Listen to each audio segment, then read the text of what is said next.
NWFP میں referendum کروایا جائے کہ وہ کیا چاہتے ہیں۔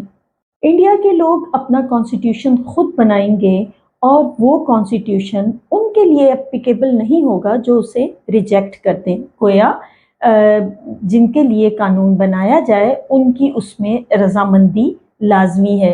ان کی مرضی کے بغیر کانسٹیٹیوشن ان کے لیے امپلیمنٹ نہیں کیا جا سکتا۔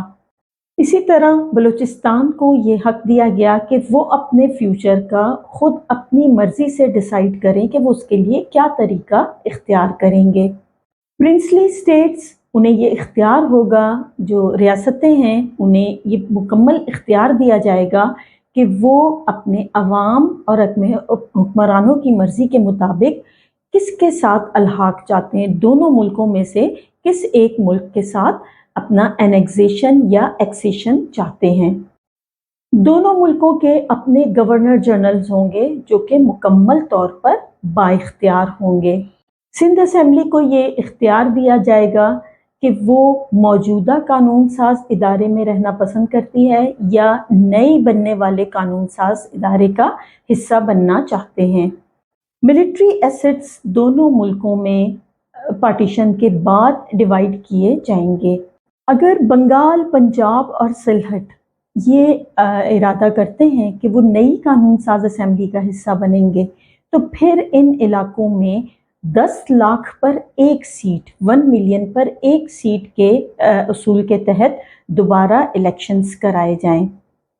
قبائلی علاقے، ٹرائبل ایریاز کے ساتھ معاہدے کرنے کے لیے جو نئی اتھارٹی ہوگی ان کے ساتھ بات چیت کی جائے۔ ریاستوں کو یہ اختیار ہوگا کہ وہ برٹش کامن ویلتھ کا حصہ بنے رہنا چاہتے ہیں یا اس سے باہر جانا چاہتے ہیں۔ انڈیا میں جو اسٹیٹس ہیں ان کی حیثیت میں کوئی تبدیلی نہیں ہوگی۔ جو لیجسلیچرز بنیں گی انہیں یہ مکمل اختیار ہوگا کہ وہ چاہیں تو برٹش کامن ویلتھ کا حصہ بنے رہ سکتے ہیں، اور اگر وہ نہیں چاہتے، نہیں پسند کرتے تو وہ آزاد حیثیت میں بھی رہ سکتے ہیں۔ یہ وہ پوائنٹس تھے جو لارڈ ماؤنٹ بیٹن نے پیش کیے، اور ان پوائنٹس کے اوپر جو عمل درآمد کرنے کے لیے ان کا کردار کافی حد تک پازیٹیو تھا۔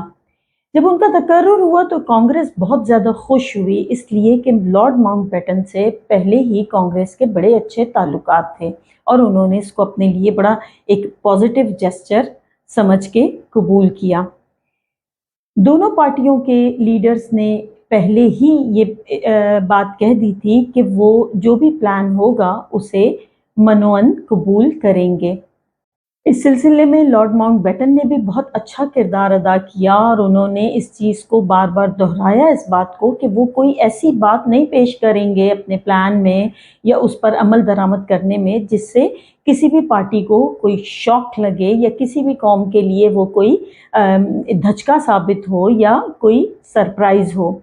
اور اس کے لیے انہوں نے سب کانٹیننٹ کے لیڈرز پہ اس بات پہ زور دیا کہ وہ ملک میں امن و امان کو یقینی بنائیں، خون خرابے اور فسادات سے گریز کریں، ملک میں ہونے والی خانہ جنگی کو روکنے میں حکومت کی مدد کریں۔ لارڈ ماؤنٹ بیٹن کی 4 جون کی کانفرنس میں کہی ہوئی ان باتوں کو 10 جون کو مسلم لیگ کا کونسل کا ایک اجلاس ہوا، اور انہوں نے قائد اعظم کو مکمل اختیار دیا کہ وہ اس پارٹیشن پلان کے لیے جس طرح سے جو کردار ادا کرنا چاہتے ہیں ایک لحاظ سے ان کے لیے فری ہینڈ ہے۔ قائد اعظم کی ایبل گائیڈنس پہ مسلم لیگ کا بھرپور اعتماد تھا۔ مسلم لیگ کی 10 جون کی کانفرنس کے بعد آل انڈیا کانگریس کمیٹی نے 14 جون کو ایک قرارداد منظور کی جس میں انہوں نے اس پلان کو تو منظور کر لیا لیکن ساتھ ہی ساتھ اس خواہش کا اظہار کیا کہ وہ انڈیا کی تقسیم کو نہیں مانتے۔ کانگریس نے اپنی قرارداد میں اس خواہش کا اظہار کیا کہ یہ جغرافیائی تقسیم بر صغیر کے مسائل کا حل نہیں ہے، اگر انڈیا کی تقسیم نہ ہوتی تو یہ زیادہ بہتر تھا۔ مولانا ابوالکلام آزاد نے اس سلسلے میں ایڈیشن کی اپنی اس بات میں کہ انہیں یقین ہے کہ یہ تقسیم عارضی ہے۔ جو مہا سبھا تھی، جو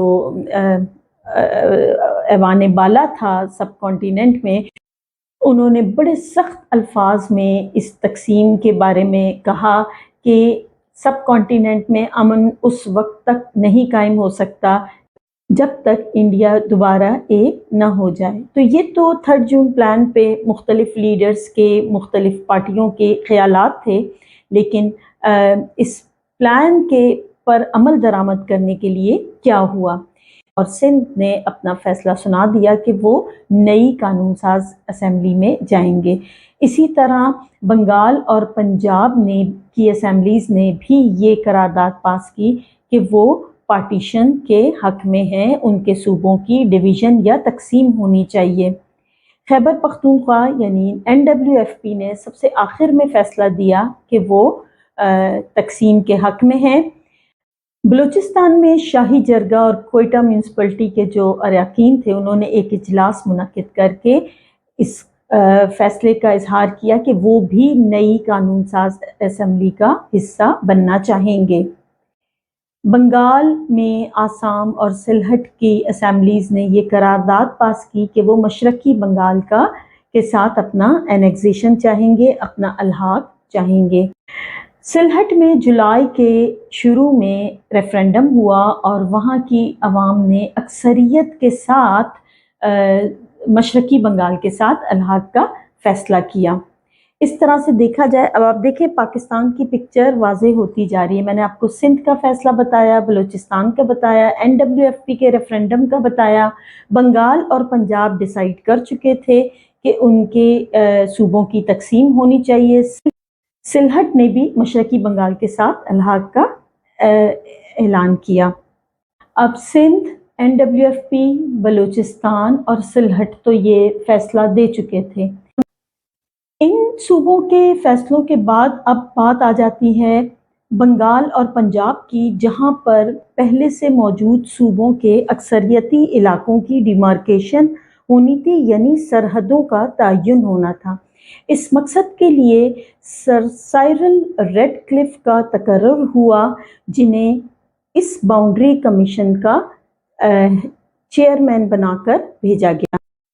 سائرل ریڈ کلف لندن کے ایک بہت بڑے لائر تھے۔ ان کے اپوائنٹمنٹ پہ قائد اعظم نے اعتراض کیا تھا، لیکن وہ اعتراض مسترد ہو گیا۔ ایک ایسا شخص جو اس سے پہلے کبھی سب کانٹیننٹ میں آیا ہی نہیں، جسے سب کانٹیننٹ کی جغرافیکل جو سچویشنز تھیں ان کا پتہ ہی نہیں تھا، ان کو یہاں پر باؤنڈری کمیشن کا یعنی سرحدوں کا تعین کرنے کے لیے جو کمیشن بنایا گیا اس کا چیئرمین بنا کر بھیج دیا گیا۔ دونوں پارٹیوں میں بہت زیادہ ریزرویشنز تھیں اس حوالے سے، اور ایک مشورہ یہ بھی آیا کہ اس معاملے کو UNO کے انڈر سالو کیا جائے، لیکن نہرو نے اس تجویز کو مسترد کر دیا۔ 2 باؤنڈری کمیشن بنے، پنجاب باؤنڈری کمیشن اور بنگال باؤنڈری کمیشن۔ پنجاب کے لیے جو باؤنڈری کمیشن بنا اس میں پاکستان کی طرف سے جسٹس دین محمد اور جسٹس منیر شامل تھے، جبکہ انڈیا کی طرف سے جسٹس مہر چند اور جسٹس تیج سنگھ۔ اسی طرح بنگال کے باؤنڈری کمیشن میں جسٹس ابو صالح، جسٹس عبد الرحمان اور جسٹس محمد اکرم پاکستان کی طرف سے مقرر ہوئے، اور انڈیا کی طرف سے جسٹس بسواس اور جسٹس مکھرجی۔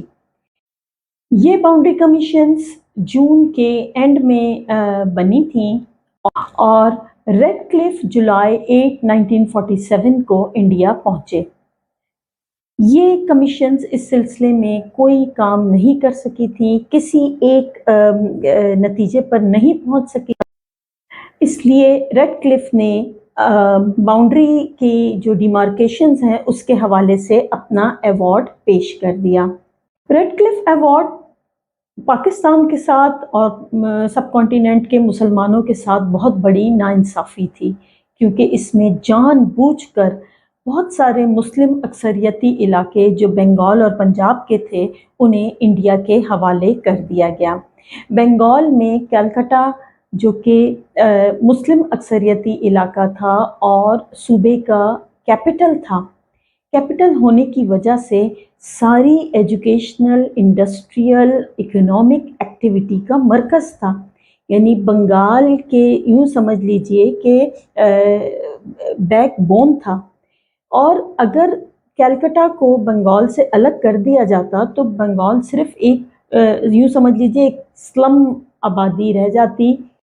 سردار پٹیل نے اس سلسلے میں کہا کہ اگر ہم نے کلکتہ کھو دیا تو سمجھ لیجیے ہم نے انڈیا کھو دیا، یعنی وہ اتنے زیادہ ڈیسپریٹ تھے اس بات کے اوپر، اور جان بوجھ کر سائرل ریڈ کلف نے کلکتہ کو انڈیا کے حوالے کر دیا۔ بالکل اسی طرح پنجاب میں جو مسلم اکثریتی علاقے تھے، جو خاص طور پر ایسے علاقے جن کے ساتھ وہ کنٹیجیس تھے، جڑے ہوئے تھے، ان علاقوں کو بھی جان بوجھ کر انڈیا کے حوالے کیا گیا۔ مثلا پنجاب میں جالندھر کے علاقے، باٹلہ اور پٹھان کوٹ، جان بوجھ کر ان علاقوں کو انڈیا کے حوالے کیا گیا تاکہ جموں کشمیر کے ساتھ انڈیا کا لنک بنایا جا سکے۔ اسی طرح امرتسر میں اجنالہ اور جالندھر میں فیروزپور اور زیرہ کے علاقے جو ہیں وہ انڈیا کے حوالے کیے گئے۔ قائد اعظم نے اپنی ایک ریڈیو اسپیچ میں ریڈ کلف ایوارڈ کے بارے میں کہا کہ ہمارے ساتھ جتنی ناانصافی کی جا سکتی تھی، ہمیں اسکویز کرنے کے لیے، ہمیں محدود کرنے کے لیے، وہ تو ہوئی، لیکن اب تک کی سب سے بڑی ناانصافی جو ہے، جو کہ جوڈیشل نہیں بلکہ پولیٹیکل ہے، وہ یہ ریڈ کلف ایوارڈ ہے۔ یہ ایوارڈ غیر منصفانہ ہو سکتا ہے، غلط ہو سکتا ہے، لیکن چونکہ ہم نے اسے منظور کرنے کا، اسے ماننے کا عہد کیا ہوا ہے، گارنٹی دی ہے، لہٰذا ہم اسے ضرور تسلیم کریں گے۔ یہ ہماری بدقسمتی ہے اور ہم اسے ہمت اور حوصلے کے ساتھ اس کا سامنا کریں گے۔ ریڈ کلف ایوارڈ کے بعد تیسرا اہم واقعہ ہے انڈین انڈیپینڈنس ایکٹ 1947۔ 4 جولائی 1947 کو وائسرائے نے ریڈیو پر پارٹیشن پلان اناؤنس کیا، جس کے مطابق انڈیا کو 2 سوورن اسٹیٹس میں ڈیوائیڈ کر دیا گیا تھا اور 15 اگست کو برٹش کنٹرول سب کانٹیننٹ پہ ختم ہو جائے گا۔ اس پلان کے مطابق دونوں کنٹریز کو یہ اختیار تھا کہ اگر ان کی مرضی اور ان کی خواہش ہو تو وہ برٹش کامن ویلتھ کا حصہ رہ سکتے ہیں۔ دوسرے نمبر پر انڈین انڈیپینڈنس ایکٹ 1935 دونوں ملکوں میں اس وقت تک رائج رہے گا جب تک کہ وہ اپنا کانسٹیٹیوشن نہیں بنا لیتے۔ دونوں ملکوں کے گورنر جنرلز کو یہ اختیار دیا گیا تھا کہ وہ انڈین انڈیپینڈنس ایکٹ 1935 میں کوئی بھی امینڈمنٹ یا تبدیلی کرنا چاہتے ہیں تو وہ مارچ 1948 تک کر سکتے ہیں، اور اس کے بعد یہ اختیار ان دونوں اسمبلیز کو منتقل ہو جائے گا۔ برٹش گورنمنٹ کو یہ اختیار ہوگا کہ وہ دونوں ملکوں کے لیے علیحدہ علیحدہ گورنر جنرل مقرر کریں یا پھر کسی ایک ہی کو دونوں ملکوں کا گورنر جنرل بنا دیں۔ سینٹرل لیجسلیٹو کونسل ختم ہو جائے گی اور اس کا یہ کام نئی بننے والی اسمبلیز کو منتقل ہو جائے گا۔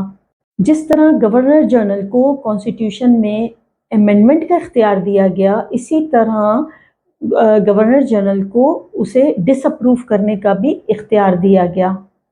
اسمبلی سے یہ اختیار لے کر گورنر جنرل کو منتقل کر دیا گیا برٹش کراؤن کی طرف سے۔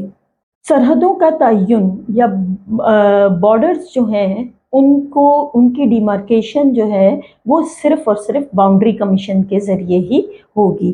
پرنسلی اسٹیٹس کو یہ اختیار ہوگا کہ وہ دونوں ملکوں میں سے کسی بھی ملک کے ساتھ اپنا الحاق کرنا چاہتے ہیں، انیکزیشن چاہتے ہیں تو کر سکتے ہیں، اور اگر وہ انڈیپینڈنٹ رہنا چاہتے ہیں تو وہ انڈیپینڈنٹ بھی رہ سکتے ہیں۔